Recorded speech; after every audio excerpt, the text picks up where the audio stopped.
You don't look like a police officer, Grandma Dottie said, while I held on to the wall and tried not to fall over. Sorry, he said. I mean, the Parks Department, not the police department. And I thought, why doesn't that make me feel any better? Does Georgia Khatchadorian live here? The man said. I'd like to ask her a few questions. And I thought, yeah, that's why. I'm sorry, Grandma Dottie said. Did you say Officer Parks? From the Parks Department? I heard the man take a deep breath. Yes, ma'am. I get that a lot, he said.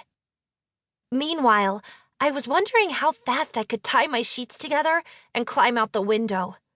It wouldn't be so bad. I could live out there, on the road. Nobody would even think to look for me in Saskatchewan. Or maybe not. On the run from the law isn't my style. But you already knew that, didn't you? Still, I would have cleaned Missy Trillin's private bathroom for the rest of my life if I could have slipped out of there unseen somehow. Georgia, honey, Grandma Dottie called. So I took a deep breath. I tried to focus, and I trembled my way out to the living room. Hi, Georgia. I'm Officer Parks, he said.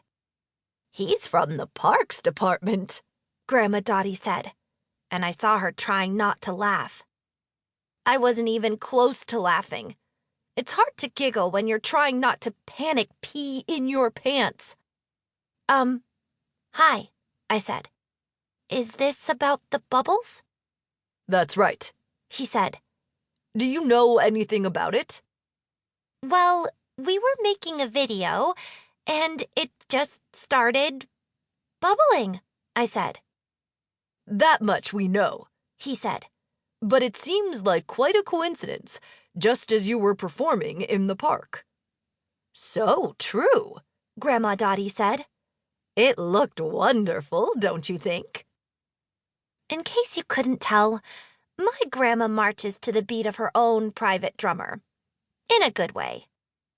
But Officer Parks wouldn't get distracted.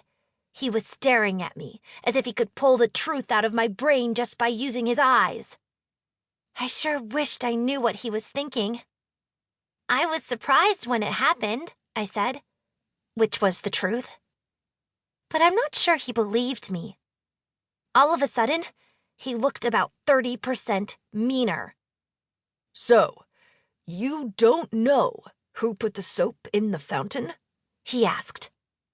I was sweating from my armpits to my pinky toes, and I just kept thinking, no lying, no lying, no lying. But I had to tell him something. The truth is, I said, this totally sounds like something my brother would do. Really? He said, and flipped open a little pad. What's his name?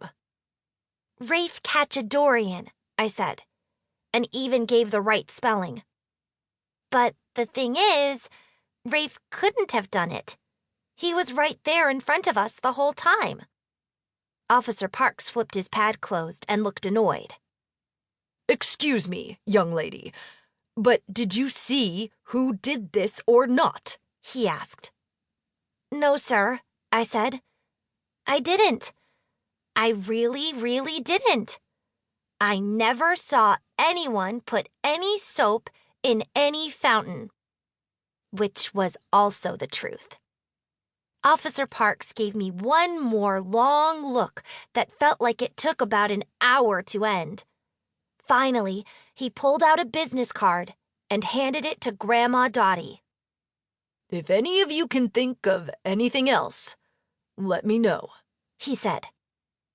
Grandma Dottie took one look at his name on the card, put her hand over her mouth, and said, Excuse me, I think something's burning in the fridge.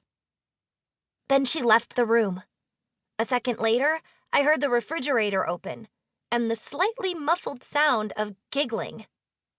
Before I could brain melt all the way to the ground, Officer Parks gave me one last firm look.